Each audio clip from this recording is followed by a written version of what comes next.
Happy Monday, and welcome to another episode of Cases That Should Have Gone to the Supreme Court of Canada, but didn't. Today we're talking about unionized employees and judicial review.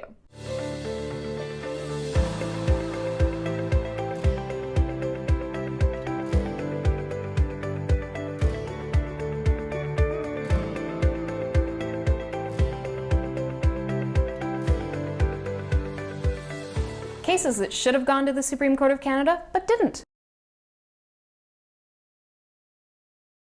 There's a general rule in law that if you're a member of a union, you can't go around your union and try and appeal decisions that are made in the bargaining context or in the employment law context. The role of your union is to do that for you. And so as an employee, while the union can protect you, the union also works in some ways to determine what your interests are and to advance those interests even if you don't necessarily agree.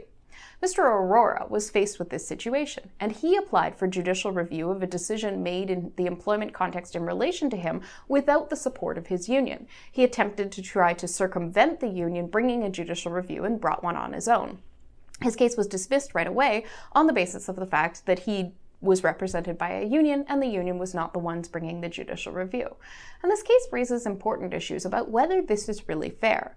If the role of a union is to represent the interests of an individual, but the union also has to consider the interests of the collective, then in some circumstances, because judicial review is an individual right as opposed to a collective right, the process of preventing judicial review can actually lead to injustice for an individual, even where that decision might be in the interests of the collective as determined by the union.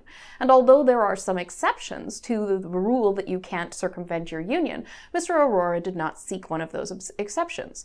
But the Supreme Court of Canada still had the opportunity to determine whether a judicial review judge has the authority, has the inherent jurisdiction to allow somebody's judicial review to proceed if it's clear an exception could have applied.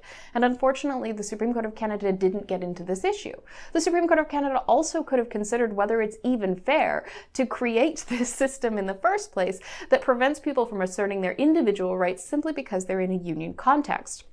And it's not as though you have the opportunity really in a union workplace to opt out of being a member of the union because of the rules related to union workplaces. And so essentially by getting employment, you end up bound by the decision making of other people in relation to your interests, and that decision may not be what you believe to be in your best interests. This case raises important issues about the extent to which unions can go in representing their individual members and the collective, and raises questions that the court should grapple with about how fair some of the rules surrounding union representation are to the individual people that the unions are supposed to represent. And it's unfortunate the Supreme Court of Canada didn't take the opportunity to see these issues and to determine them.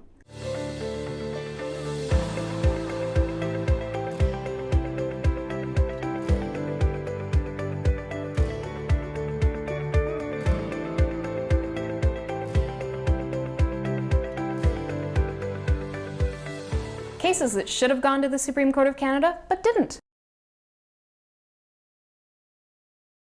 Thank you for tuning in to another episode of Cases That Should Have Gone to the Supreme Court of Canada, but didn't. I'm Kyla Lee at Acumen Law. Thank you to Brazen Bull Creative for putting together these videos. Please like, subscribe, and share with your friends.